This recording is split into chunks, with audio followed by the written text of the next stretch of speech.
사랑하는 성도 여러분, 5월 2일 화요일 아침입니다. 하나님의 은혜와 평강이 함께하기를 축복합니다. 좋아요, 구독 꼭 눌러주세요. 우리 천만 성도 큐티하는 그날까지 함께 달려가도록 하겠습니다. 오늘 우리에게 주신 하나님의 말씀은 사무엘하 13장 15절에서 29절까지의 말씀인데요. 우리 19절의 말씀을 같이 읽도록 하겠습니다. 다말이 죄를 자기 머리에 덮어쓰고 그의 채색 옷을 찢고 손을 머리 위에 얹고 가서 크게 울부짖으니라. 아멘. 암논이 다말을 겁탈했습니다. 성추행해 버렸습니다. 그를 사랑해서 그랬다 하지만 그것은 절대적으로 합리화할 수 없습니다. 정당화할 수 없습니다. 누이가 그만큼 반대하였고 그리고 거절하였음에도 불구하고 그의 타오르는 육적인 욕정을 금할 수가 없었고 다말을 범하고 만 것입니다. 다말은 너무 슬펐습니다. 이런 일이 있어서는 안 될 일들을 경험했기 때문에 몹시도 슬펐습니다. 그런데 놀라운 일들은 이런 암논이 그를 사랑해서 그를 범한 것이 아니라 전적으로 그 타오르는 정욕의 결과였다는 것을 오늘 본문을 보여주고 있습니다. 그를 범하고 난 다음에 암논이 그만 마음에 돌변합니다. 심히 미워했다고 그랬습니다. 심히 미워한 것이 전에 사랑하는 마음보다도 더 심하다 이렇게 말하고 있습니다. 여기에는 바로 이 거짓된 사랑의 모습을 보여주고 있죠. 단순히 그냥 다말을 자기의 육적인 그 욕망을 해결할 수 있는 어떤 도구로만 생각했던 것이죠. 그래서 그가 사랑한다라고 말하고 있지만 그것은 전부 다 거짓말이고 포장되어 있는 사실이었던 겁니다. 그는 오로지 다말을 육적으로 범하고 싶은 생각밖에 없었고 결국 자기의 목적이 성취되고 나니까 마치 그 성적인 어떤 그 욕망을 가진 사람들이 그렇게 다 과정을 겪듯이 그에게는 이 일로 인해서 허탈감 그리고 수치심, 혐오감 이런 것들이 몰려오는 거죠. 그래서 그냥 보기 싫은 겁니다.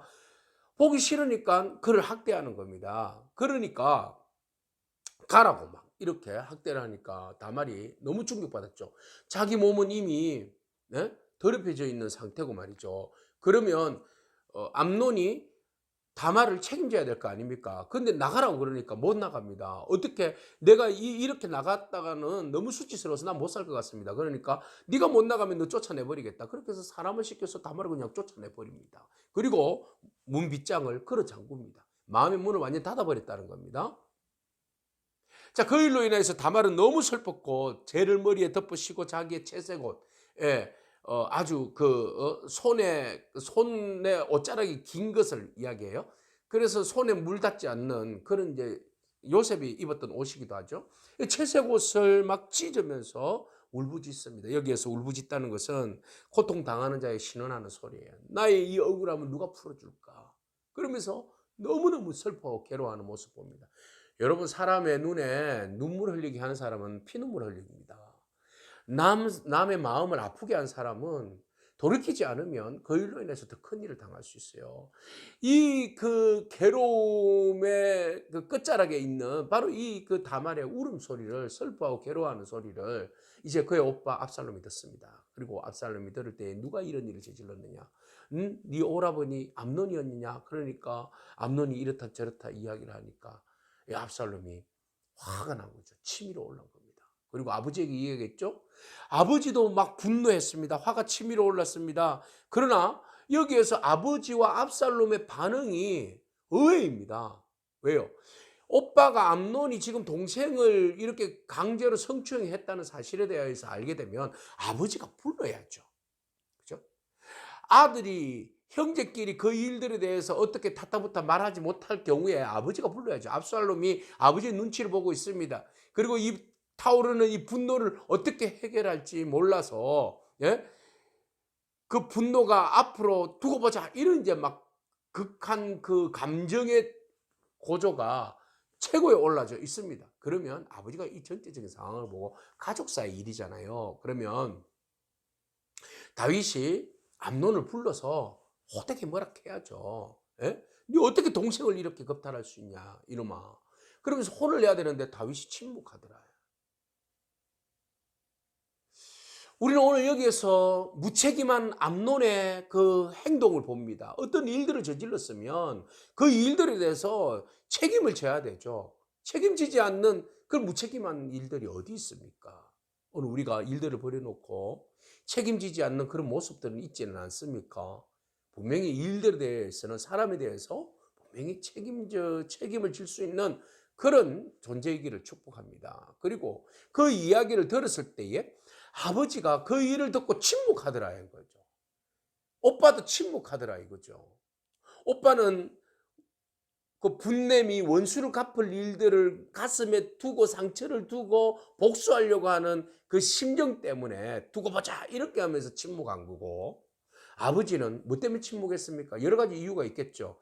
하나는 암논이 장자이지 않습니까? 앞으로 왕위를 물려받아야 할 그 장자인데 이 일들에 대해서 소문을 내고 뭐 꾸지람하고 그러면 괜히 집안이 일들이 순조롭게 진행되지 않을 것 같은 마음이 있는 거죠. 그래서 예? 괜히 덜쳐내봤자 부끄러운 일이고 넘사스러우니까 침묵하는 거예요. 침묵할 게 있죠, 여러분. 그죠? 분명히 잘못한 것에 대해서는 따끔하게 뭐라 하고 거기에 대해서 응당한 처벌을 해야 되죠. 또 두 번째, 다윗이 침묵하는 이유가 있어요. 그는 이미 죄에 대해서 옳고 그렇다라고 말할 자격이 없어요. 밧세바를 범했잖아요. 밧세바를 범한 그 죄에 대한 그 마음의 찔리움이 어떻게 암논에 대해서 또 뭘 할 수 있겠습니까? 자기도 그런, 물론 하나님께 용서함을 받았지만 자기의 입장에서 그렇게 코되게 뭐라 할 입장이 못 되는 거예요. 여러분, 그렇지만 아버지의 권위는, 왕의 권위는 자기가 실수하고 잘못했다 할지라도 자녀에 대해서, 자녀가 그릇된 길을 걸어간다 한다면 그 일에 대해서 바로 세워줘야 되죠. 이게 아버지의 책임 있는 행동 아닙니까? 침묵할 때 침묵하더라도 침묵해서는 안 될 것에 대하여서 여러분, 침묵하는 것은 범죄입니다. 오늘 다윗이 침묵함으로 인해서 그 위에 어떤 일들이 벌어집니까? 아주 충격적인 일들이 벌어져요. 이 일은 물론 하나님께서 예언의 말씀을 이루어지는 그런 상황이기도 하지만, 근데 말이죠, 몇 년 후에, 오늘 본문은 소개하고 있어요. 2년 후에, 23절에 만 2년 후에라고 표현하고 있어요. 만 2년 후에 압살롬이 양을 치었는데 양 털 깎는 시간이 다가왔어요. 그러면 이스라엘 백성들은 양 깎는 날에는 축제가 벌어집니다. 왜? 대규모의 사람들이 동원해서 양털을 깎아야 되기 때문에 그래요. 그래서 잔치를 벌이고 이제 양털을 깎는 그런 시즌으로 들어가게 되는데 압살롬이 아버지를 초청합니다. 근데 아버지가 안 가겠다는 거예요. 끼쳤다는 거죠. 일이 있어서 못 가겠다는 거예요. 그 대신 사람을 보내겠다는 거예요. 축복해 주겠다는 거예요. 신하들을 통해서 종과 함께 오라고 초청하니까 가지 않겠다. 누를 끼칠까 내가 미안하다. 그런 이야기를 해요. 그래도 간청함에도 불구하고 아이고 나는 가지 않고 그냥 내가 너를 축복한다. 그냥 그것으로 가름하자. 이러니까 압살롬은 너무 마음 아프죠. 괴롭죠. 그래서 아버지에 대한 복수하고자 하는 마음이 불러오는 불만이 거기에 달하는 거예요. 그죠? 아버지는 왜 이 억울한 나의 여동생의 이 아픔과 상처를 외면하십니까? 왜 신은하는 저렇게 슬퍼하고 괴로워하는 저 여동생의 삶을 짓밟아버리 저 암논을 내버려 둡니까? 그리고 아버지는 왜 편애합니까? 형에 대해서만 그렇게 편애합니까? 우리는 뭡니까? 이런 이제 막 마음에 막 별 생각들이 다 드는 거죠. 그래서 이 압살롬이, 그러면 아버지 당신이 못 오실 것 같으면 26절에 내 형 암논이라도 우리와 함께 하게 해달라고 그런 이야기를 합니다. 그러니까 왕은 대충 눈치를 챈 거죠. 아, 이게 어떻게 잘못될 수도 있는데, 그래서 너와 함께 갈 게 뭐냐, 뭐 꼭 가야 되겠냐, 뭐 이런 이야기를 하는 거예요. 그러자 압살롬이 27절에 간청합니다. 그래서 암논과 왕의 모든 아들들이 다 같이 가게 된 겁니다. 그래서 다윗은 안심하는 거죠. 뭐 형제들이 다 같이 갔는데 무슨 일이 있겠냐. 뭐 그냥 그런 이제 편안한 마음으로, 안심하는 마음으로 가는 거죠. 그리고 형제들 다 초청했으니 뭐 별일 있겠냐 이런 거죠. 그래서 압살롬이 아주 잔치를 거나하게 차려놓고 술이 잔뜩 취한 상태에서 뭐라 이야기합니까? 바로 암논을 28절에 보니까 치라. 옆에 있는 종들에게 말합니다. 그 모든 책임은 내가 지겠다. 그래서 결국은 29절에 압살롬의 종들이 압살롬의 명령대로 암논을 죽여버립니다. 다른 자녀들은 모두가 다 놀래서 노새를 타고 도망을 가버렸습니다. 밧세바 이후의 비극은 연속적으로 그 비극이 대물림되는 모습 봅니다. 죄에 대해서 민감해야 되는데 도덕적으로 굉장히 해이하고 해이한 이런 모습 봅니다. 다윗의 뛰어난 그 영성과 도덕성과 그 공의와 정의는 다 어디 간 겁니까? 밧세바 이후로 영적인 부분과 도덕적인 부분과 이 모든 것들이 철저하게 무너져 버리는 그런 모습들, 너무 안타까운 모습들 바라봅니다. 우리가 리더로서 또는 집의 가장으로서 책임적 존재로서 우리가 어떻게 행동해야 하는지, 영적으로 도덕적으로 윤리적으로 우리가 어떠한 삶의 자세를 가져야 하는지 우리는 오늘 이 본문을 통해서 보게 됩니다. 우리가 거룩한 삶을 살고 거룩한 영향력으로 자녀들에게 물려줄 수만 있다면 그 일들을 위해서 우리가 먼저 하나님 앞에 기도하고 하나님 말씀 앞에 엎드리는 저와 여러분이길 축복합니다. 다윗이 범죄한 그 결과가 바로 하나님을 무시했기 때문에, 하나님의 말씀을 그가 무시했기 때문에 그런 일들이 벌어진 거 아니겠습니까? 오늘 우리가 전적으로 하나님 말씀 앞에 온전히 순종하기를 원합니다. 그리고 기도하기를 원합니다.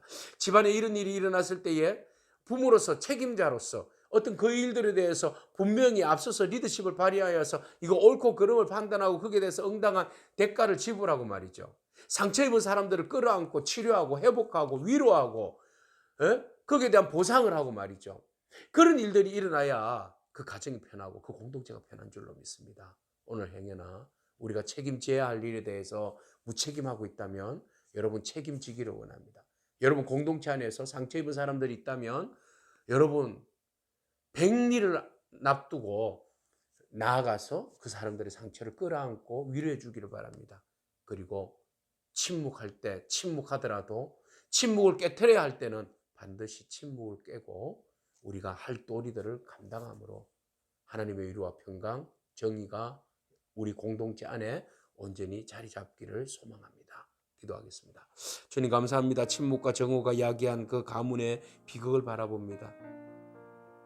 다윗의 범죄로 인하여서 자녀들의 범죄, 그리고 자녀들 안에서 시기와 질투와 그리고 그 복수심의 마음들이 불리듯 일어나는 그 가족사의 비극을 바라볼 때에 하나님, 우리가 온전히 영적 리더로서 어떻게 마음가짐을 가져야 할지, 어떻게 믿음으로 온전히 서야 할지 우리가 자신들을 한번 돌이켜봅니다. 하나님, 우리가 하나님 말씀 앞에 먼저 선자로서 흔들리지 않고 좌우로 지치지 않고 오직 하나님 앞에 성결하며 거룩하며 진리 안에 온전히 설 수 있도록 주님 인도하여 주시옵소서. 우리의 자녀들의 곁길로 가는 걸음들을 하나님 우리가 멈추게 하시고 그들의 잘못을 바로잡아서 하나님의 뜻과 하나님의 진리 안에 훈계하고 바로 세워 하나님의 나라가 우리의 가정과 교회, 이 나라 이 민족 위에 온전히 세워져 갈 수 있도록 하나님 축복하여 주옵소서. 예수님의 귀하신 이름으로 기도합니다. 아멘. 오늘도 믿음으로 승리하기를 축복합니다. 아멘.